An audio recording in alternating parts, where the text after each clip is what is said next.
Halo semuanya, Assalamualaikum warahmatullahi wabarakatuh. Masih bersama saya di Heni Saja Official. Kali ini saya akan menemani kalian belajar Akidah Akhlak kelas 7 semester genap yang judulnya adalah Akhlak tercela kepada Allah, yaitu Riya dan Nifak. Silahkan berdoa terlebih dahulu sebelum belajar dengan mengucap basmalah. Bismillahirrahmanirrahim.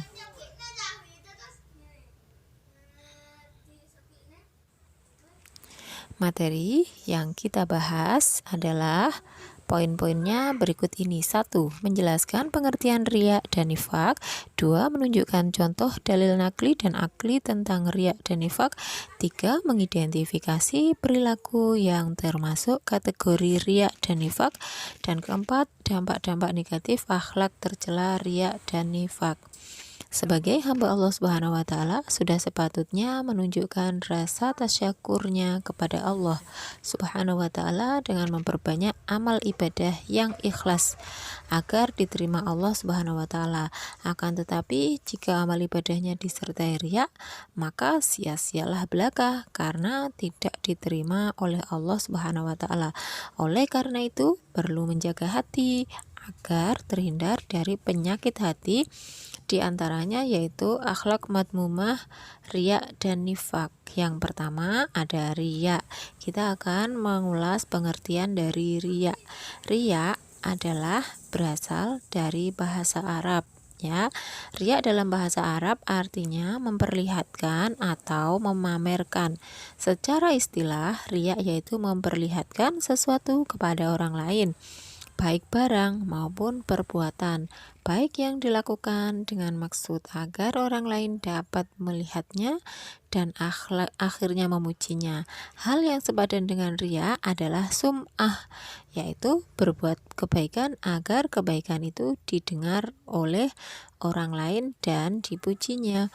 Walaupun kebaikan itu berupa amal ibadah kepada Allah Subhanahu wa taala, orang yang sum'ah dengan perbuatan baiknya berarti ingin mendengar pujian orang lain terhadap kebaikan yang dia lakukan. Dengan adanya pujian tersebut, akhirnya masyhurlah nama baiknya di lingkungan masyarakat. Dengan demikian, orang yang riya berarti juga sum'ah, yakni ingin memperoleh pujian dari orang lain atas kebaikan yang dilakukan. Rasulullah SAW bersabda yang artinya, barang siapa berbuat baik karena ingin didengar oleh orang lain atau sum'ah, maka Allah akan memperdengarkan kejelekan kepada yang lain. Dan barang siapa yang berbuat baik karena ingin dilihat oleh orang lain atau riya, maka Allah akan memperlihatkan kejelekannya kepada yang lain. Hadis riwayat Bukhari. Macam-macam riya ada dua, yaitu yang pertama riya jali, yang kedua riya khofi.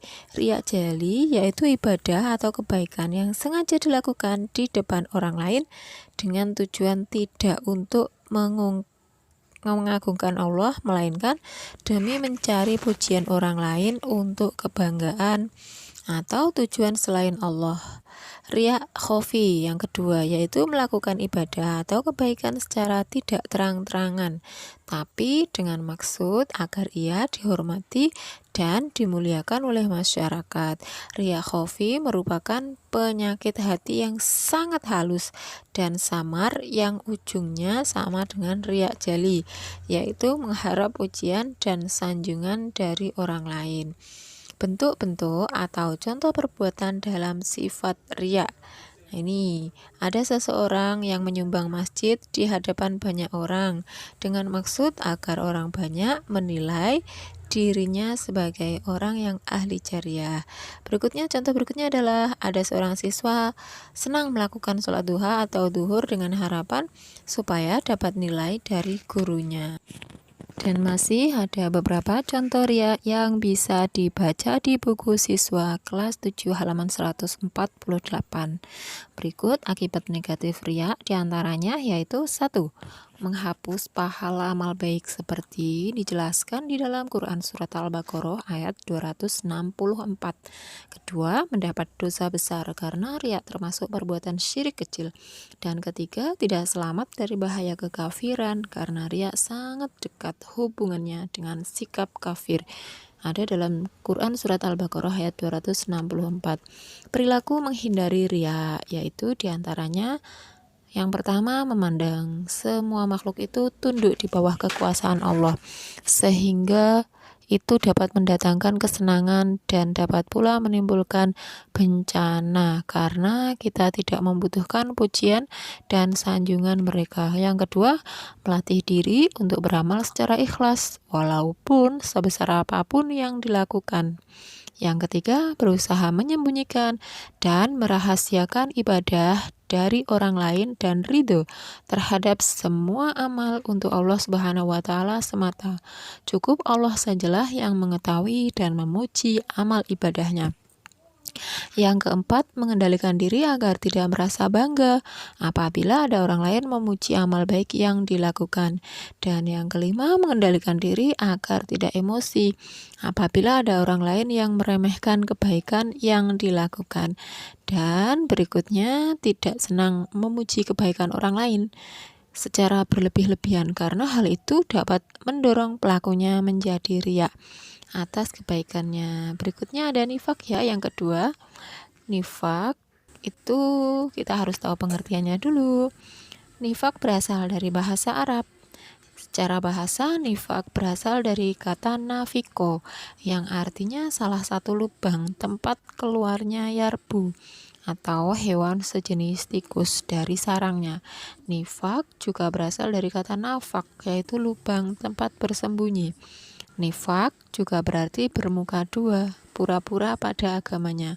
Menurut istilah, nifak yaitu sikap yang tidak menentu, tidak sesuai antara ucapan dengan perbuatannya. Perilaku seperti ini pada hakikatnya adalah ketidaksesuaian antara keyakinan, perkataan, dan perbuatan. Orang yang melakukan perbuatan nifak disebut munafik. Nifak adalah perbuatan menyembunyikan kekafiran dalam hatinya dan menampakkan keimanannya dengan ucapan dan tindakannya. Perilaku seperti ini pada hakikatnya adalah ketidaksesuaian antara keyakinan, perkataan, dan perbuatan. Dalam Al-Quran dijelaskan dalam surat Al-Baqarah ayat 14 yang bunyinya Bismillahirrahmanirrahim. Wa idza laqul ladzina amanu qalu amanna wa idza khalau ila syayatinihim qalu inna ma'akum innama nahnu mustahzi'un. Yang artinya, dan apabila mereka berjumpa dengan orang yang beriman, mereka berkata, kami telah beriman. Tetapi apabila mereka kembali kepada setan-setan atau para pemimpin mereka, mereka berkata, sesungguhnya kami bersama kamu, kami hanya berolok-olok. Macam-macam nifak ada dua, yaitu yang pertama nifak i'tiqadi, yang kedua nifak amali. Untuk yang pertama nifak i'tiqadi adalah suatu bentuk perbuatan yang menyatakan dirinya beriman kepada Allah Subhanahu wa Ta'ala, sedangkan dalam hatinya tidak ada keimanan sama sekali. Dia sholat, bersedekah, dan beramal soleh lainnya, namun tindakannya itu tanpa didasari keimanan dalam hatinya. Yang kedua, nifak amali. Nah, pengertian dari nifak amali adalah kemunafikan berupa pengingkaran atas kebenaran dalam bentuk perbuatan. Bentuk dan contoh perbuatan munafik di antaranya yaitu 1. Hanya berpikir jangka pendek, yaitu kekayaan duniawi semata. Yang kedua, tidak mampu beramar ma'ruf nahi mungkar. Yang ketiga, seringkali dalam pembicaraannya menyindir dan menyakiti Nabi atau Islam. Yang keempat, ragu terhadap kebenaran Islam. Yang kelima, enggan melakukan sholat. Kalaupun dia melakukan sholat, pasti karena paksaan orang lain. Tidak punya kepastian dalam berpikir dan bertindak, dan terbiasa dengan kebohongan, ingkar janji, dan khianat, serta suka membual mengenai keindahan dunia duniawi dan melupakan kehidupan ukhrawi. Akibat buruk dari sifat nifak diantaranya, sebagaimana akhlak tercela yang lain, nifak pun berakibat buruk bagi diri sendiri dan orang lain. Akibat buruk bagi diri sendiri yaitu tercela dalam pandangan Allah Subhanahu wa taala dan sesama manusia sehingga dapat menjatuhkan nama baik sendiri. Yang kedua, hilangnya kepercayaan dari orang lain atas dirinya. Yang ketiga, tidak disenangi dalam pergaulan hidup sehari-hari. Yang keempat, mempersempit jalan untuk memperoleh rezeki karena orang lain tidak mempercayainya lagi. Yang kelima, mendapat siksa yang amat pedih kelak di hari akhir. Akibat buruk nifak bagi orang lain yaitu menimbulkan kekecewaan hati sehingga dapat merusak hubungan persahabatan yang telah terjalin baik. Apabila kekecewaan cukup berat, bisa menimbulkan anarkis. Yang kedua, membuka peluang munculnya fitnah karena ucapan atau perbuatannya yang tidak menentu. Yang ketiga, mencemarkan nama baik keluarganya dan masyarakat sekitarnya sehingga merasa malu karenanya. Upaya menghindari sifat nifak diantaranya, adapun upaya untuk menghindari diri dari sifat nifak antara lain yaitu selalu menyadari bahwa yang pertama, nifak merupakan larangan agama yang harus dijauhi dalam kehidupan sehari-hari. Nifak akan merugikan diri sendiri dan orang lain sehingga dibenci dalam kehidupan masyarakat. Yang ketiga, nifak tidak sesuai dengan hati nurani manusia, termasuk hati munafik sendiri. Kejujuran menenteramkan hati dan senantiasa disukai dalam pergaulan. Berikut rangkuman dari materi akidah akhlak tentang riya dan nifak. Riya dalam bahasa Arab artinya memperlihatkan atau memamerkan. Secara istilah, riya yaitu memperlihatkan sesuatu kepada orang lain, baik barang maupun perbuatan, baik yang dilakukan dengan maksud agar orang lain dapat melihatnya dan akhirnya memujinya. Hal yang sepadan dengan riya adalah sum'ah, yaitu berbuat kebaikan agar kebaikan itu didengar orang lain dan dipujinya, walaupun kebaikan itu berupa amal ibadah kepada Allah Subhanahu wa taala. Macam-macam riya ada dua, yaitu riya jali dan riya, yaitu ibadah atau kebaikan yang sengaja dilakukan di depan orang lain dengan tujuan tidak untuk mengagungkan Allah Subhanahu wa taala, melainkan demi mencari pujian orang lain untuk kebanggaan atau tujuan selain Allah Subhanahu wa taala.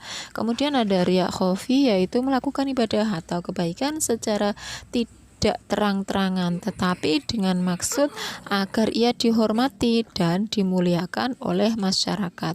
Berikutnya ada nifak. Nifak adalah perbuatan menyembunyikan kekafiran dalam hatinya dan menampakkan keimanannya dengan ucapan dan tindakan. Perilaku seperti ini pada hakikatnya adalah ketidaksesuaian antara keyakinan, perkataan, dan perbuatan. Dengan kata lain, tindakan yang selalu dilakukannya adalah kebohongan, baik terhadap hati nuraninya, terhadap Allah Subhanahu wa taala maupun sesama manusia. Pelaku perbuatan nifak ini disebut munafik. Para ulama membagi ada dua jenis kemunafikan, yaitu nifak i'tiqadi dan nifak amali. Sekian dari saya, mohon maaf apabila banyak kekurangan, dan silahkan akhiri kegiatan belajar kalian dengan mengucap hamdalah alhamdulillahirabbil alamin.